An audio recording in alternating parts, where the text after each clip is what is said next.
My name is Kai, and this is my instructional video on how to build a collapsible hula hoop. I first wanted to thank Spinsters because a lot of my ideas came from them, and really I'm just sharing my take on the easiest way to make their design. So I'd like to start by showing you what it looks like once it's made. So this is the joint here. You can see this little cute collapsible thing, so you pull it. It's a little easier to do while you're looking at it. And so you can see there's a little, I forgot what that thing is called, but it's awesome. And it goes right in there, and it snaps. So that's what it'll look like when it's done. What you will need is whatever tubing you're going to use. It is 3/4 inch outer diameter, 5/8 inch inner diameter. Whatever your inner diameter is, if you're using 1 inch tubing, it's probably 3/4 of an inch. So whatever it is, you're gonna want to cut, or you're gonna want to buy the tubing that's the same size as your inner diameter.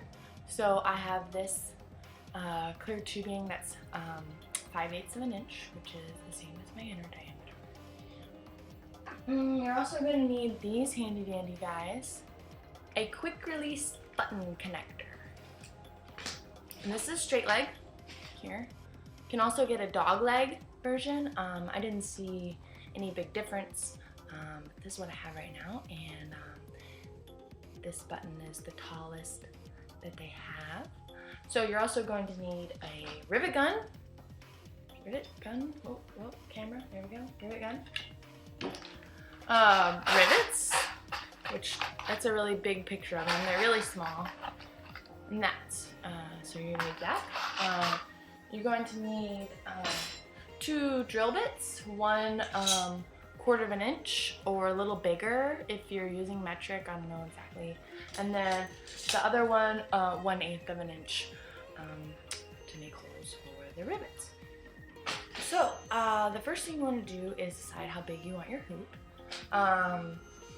But caution, do not cut the whole hoop and then try to measure thirds. Very difficult.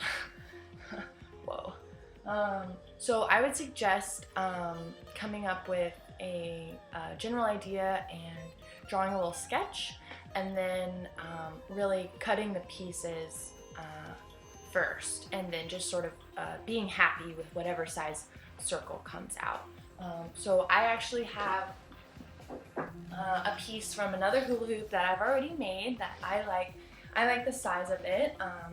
So it's, I don't know, I'm 5'8", so it's this big. And so I took it and measured it along with my new tubing. I also cut my smaller tubing. I need 3 of them because I'm going to cut my hoop in thirds.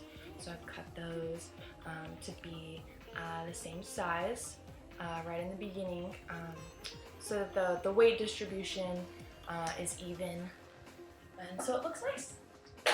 I use this pipe cutter to cut the stuff. It's really good. Some people think that it makes the plastic bend, but I never had that problem. I use this sometimes when I make steaks, and I also use this knife to pre-cut holes. Sharpie. So I have my hoop laid out on the ground here. You can see it. There's the one I made, and then here's the one that I am making.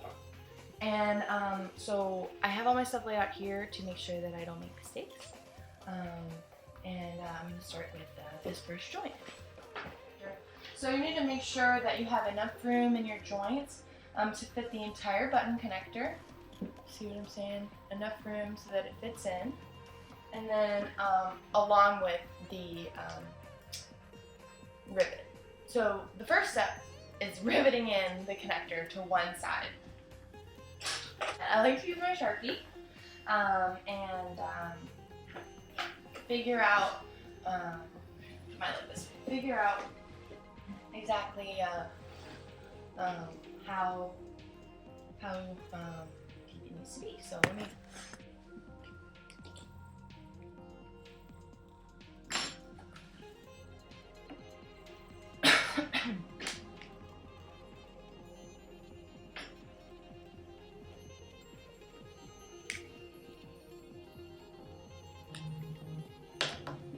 So once I've planned how deep the connector is going to go inside of the hoop, I make a little mark and I pull it out. And then I mark my other connectors the same way. Again, this is for weight distribution. I always put the longer part of the inner connector further into the hoop, just because I think it looks nicer whenever you're done. So your tubing is going to have a slight bend in it. That's fine. Just make sure that the bend is going along with the curvature of the hoop. So put that in there to my little mark there. So I like to do mine, my connectors on the very top. I don't know, you can experiment. I would not do it on the inside because it might scrape you while you're hooping. Just making a little indentation where I want my rivet. Alright, so next up is drilling, and I'm going to take my 1/8 inch and drill that puppy. There it is. Hole. So it should, when your rivet goes in, it should fit securely. This is a little bit loose, but it'll work just fine. There's different heads that go on to accommodate different sized rivets. So just push it in your hole there, if you can. Yeah. And then press until it snaps. Okay, once you hear it snap, oh, I forgot, you're gonna need sandpaper too. Sandpaper. I just like to give a little sand to that rivet because, like I said, might poke ya. Should be fine though. We're gonna go ahead and do that to all three sides.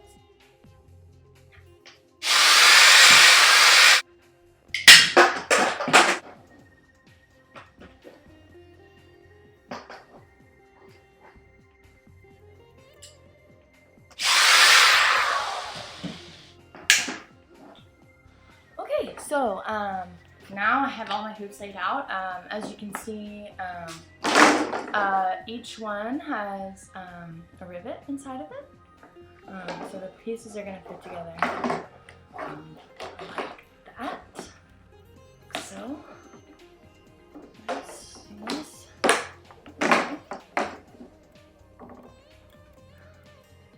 So, the next step is to make the holes for the button snap connectors. What I'm going to do is put the joints together, and what I'm looking for is that it lays flat on the ground. I don't want the hoop to bend like this. You don't want to create a hoop. So whenever you're doing this, don't just use the air, but go ahead and set it on the ground to get that flush line of the ground. And at this point, you know, if you have a little space, you know, in between here and between your pieces, you can go ahead and use this time to sand it down and get that perfect edge that you want. Look and see where the pieces actually connect. And in order to get the excess off, I'm just going to go ahead and draw some lines where they connect. And then I'm going to cut off those pieces there. You want a flat hoop, you want a planar hoop, does what we want so we get those good isolations. I like to get my Sharpie again and go ahead and just make a dot where I want the snap button to go. Again, I like to use the top. There's my rivet. Here's my where my button will be. And you can play with you know, where you want to position your rivet, but do not put your rivet here, or you will not have room for your button snap connector. You need to make room for this. This will get in the way. So again, looking for this.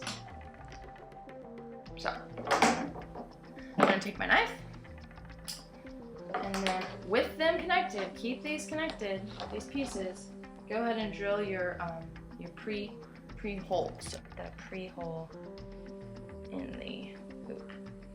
Be careful, because you know when you're working with a knife, there's always that chance you're gonna stab yourself. So try to keep your fingers out of the way, and try not to use your body as a workstation like I am doing. So once you got your pre-hole, it's time to switch drill bits. I'm going to switch drill bits to my 1/4 inch or slightly bigger. Okay, and then drill your hole. There it is, the hole, yay! Again, you're only going through one side. Don't go through both sides. Alright, so now you have that, just pull it apart and get the side with the extra tubing. Grab your Sharpie and your dog leg and your quick snap connector. Put the quick snap connector. Here's where the rocket science comes in. Put the quick snap connector inside. Sometimes you gotta give it a little bend right there. Not too much, not too much. Put it in there. Push that down. Once you have that, then you can take your Sharpie and shove it in. Try to get the moment of glory here, because this is what you're looking for. Oh, it should pop right out. I'm having to push my finger in, so that's not necessarily a great sign. If you have to, use that 1/4 inch drill and go around again, which I believe I won't do, but I'm gonna grab my pliers. There, okay. So the action is not quite what we'd expect. The button's not coming all the way up, so I'm just gonna pull back toward the outside, and that normally improves button quickness. Then we make sure everything's good with our other hoop and the holy side. We're gonna push them together.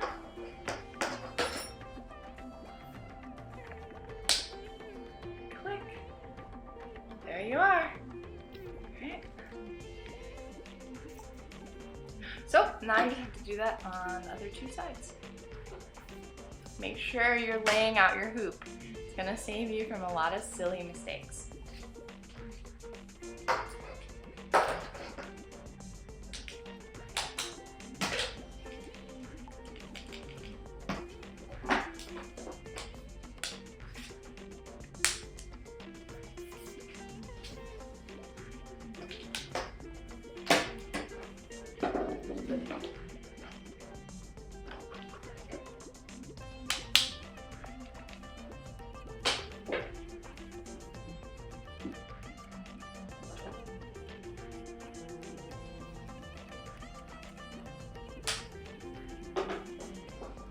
Alright, so I've just completed the last of my joints, and I have my hoop laid out here the whole time. So I'm going to come back and put it together. One section is still together because I just drilled it together. So,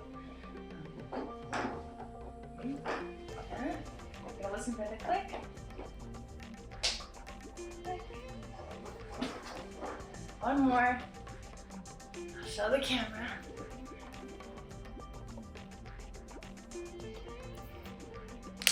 Click. So that's your collapsible hula hoop. One thing I like to do is get my handy dandy stickers and place them different colors. That way, when you're hooping, you can easily tell which side goes to which.